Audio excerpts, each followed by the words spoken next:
जय श्री राम।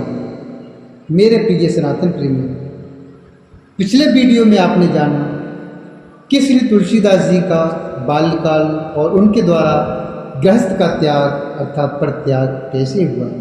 आइए आज हम जानेंगे काशी में श्री हनुमान जी से तुलसीदास जी की भेंट कैसे हुई। आइए जानते हैं। काशी में तुलसीदास जी राम कथा कहने लगे। वहाँ उन्हें एक दिन एक प्रेत मिला जिसने उन्हें हनुमान जी का पता बताया।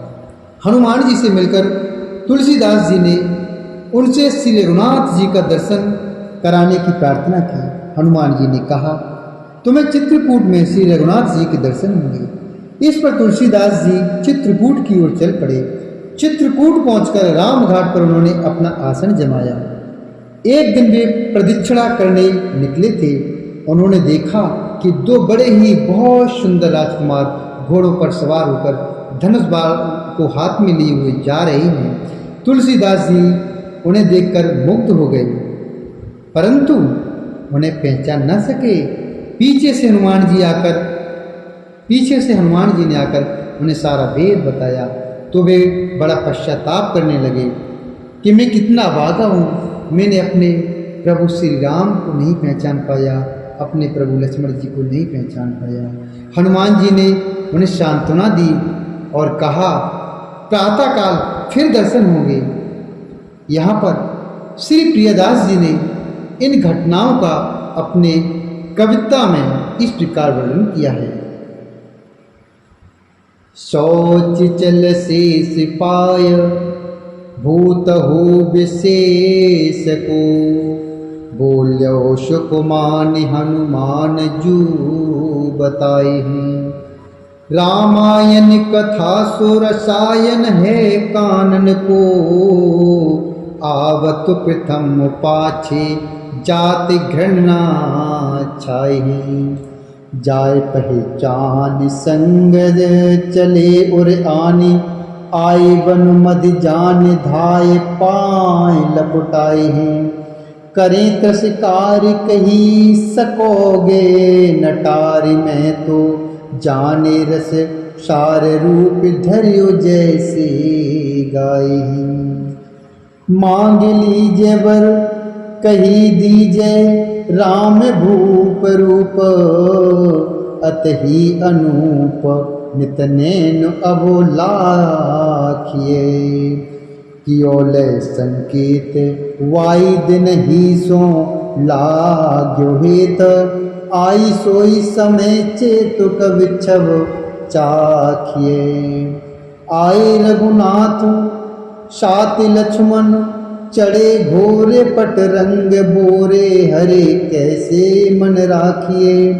पाछे हनुमान आए बोले, देखे प्राण प्यारे, नेकु न निहारे मैं तो भले फेर भाखिए। इधर चित्रकूट में भगवान श्री राम के दर्शन और काशी में श्री शंकर जी से वर प्राप्त। संवत 1607 की मौनी अमावस्या बुधवार को उनके सामने भगवान श्री राम पुनः प्रकट हुए। उन्होंने बाल रूप में तुलसीदास जी से कहा, बाबा हमें चंदन दो। हनुमान जी ने सोचा वे इस बार भी धोखा न खा जाएं, इसलिए उन्होंने तोते का रूप धारण करके यह दुआ कहा कि चित्रकूट के घाट पर, चित्रकूट के घाट पर भई संतन की भीर, तुलसीदास चंदन घिसे तिलक दे रघुवीर। तुलसीदास जी उस अद्भुत छवि को निहार कर शरीर की सुध भूल गए। भगवान ने अपने हाथ से चंदन लेकर अपने तथा तुलसीदास जी के मस्तक पर लगाया और अंतर ध्यान हो गए। संवत 1628 में ये हनुमान जी की आज्ञा से अयोध्या की ओर चल पड़े। उन दिनों प्रयाग में माघ मेला था। वहाँ कुछ दिन वे ठहर गए। पर्व के 6 दिन बाद एक वट वृक्ष के नीचे उन्हें भरद्वाज और याज्ञवल्क्य मुनि के दर्शन हुए। वहाँ उस समय वही राम कथा हो रही थी जो उन्होंने सूकर क्षेत्र में अपने गुरु से सुनी थी। वहाँ से ये काशी चले आए और वहाँ प्रहलाद घाट पर एक ब्राह्मण के घर निवास किया। वहाँ उनके अंदर कवि तत्व शक्ति का स्फुरण हुआ और वे संस्कृत में पद रचना करने लगे, परंतु दिन में वे जितने पद रचते रात्रि में वे सब लुप्त हो जाते। यह घटना एक दिन की नहीं बल्कि रोज घटती थी। 8वें दिन तुलसीदास जी को स्वप्न हुआ। भगवान शंकर ने उन्हें आदेश दिया कि तुम अयोध्या में जाकर रहो और हिंदी में काव्य की रचना करो। मेरे आशीर्वाद से तुम्हारी कविता सामवेद के समान फलवती होगी। तुलसीदास जी उनकी आज्ञा शिरोधार्य करके काशी से अयोध्या की ओर चले गए। संवत 1631 का प्रारंभ हुआ। उस साल रामनवमी के दिन प्रायः वैसा ही योग था जैसा त्रेता युग में राम जन्म के दिन का था। उस दिन प्रातः काल श्री तुलसीदास जी ने श्री रामचरितमानस की रचना प्रारंभ की। 2 वर्ष 7 महीने 26 दिनों में ग्रंथ की समाप्ति हुई। संवत 1633 की मार्गशीर्ष शुक्ल पक्ष में राम विवाह के दिन 7 कांड पूर्ण हो गए। इसके बाद भगवान की आज्ञा से तुलसीदास जी काशी चले आए। वहाँ उन्होंने भगवान विश्वनाथ और माता अन्नपूर्णा को श्री रामचरितमानस सुनाया।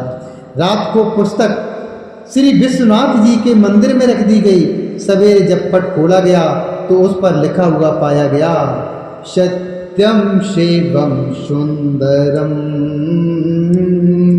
सत्यम शिवम सुंदरम, सत्यम शिवम सुंदरम, सत्यम शिवम सुंदरम। और नीचे भगवान शंकर की सही थी, और नीचे भगवान शंकर की सही थी। उस समय उपस्थित लोगों ने सत्यम शिवम सुंदरम की आवाज भी कानों से सुनी। अब आइए जानते हैं भगवान नाम। बोलिए सियावर रामचंद्र भगवान की जय।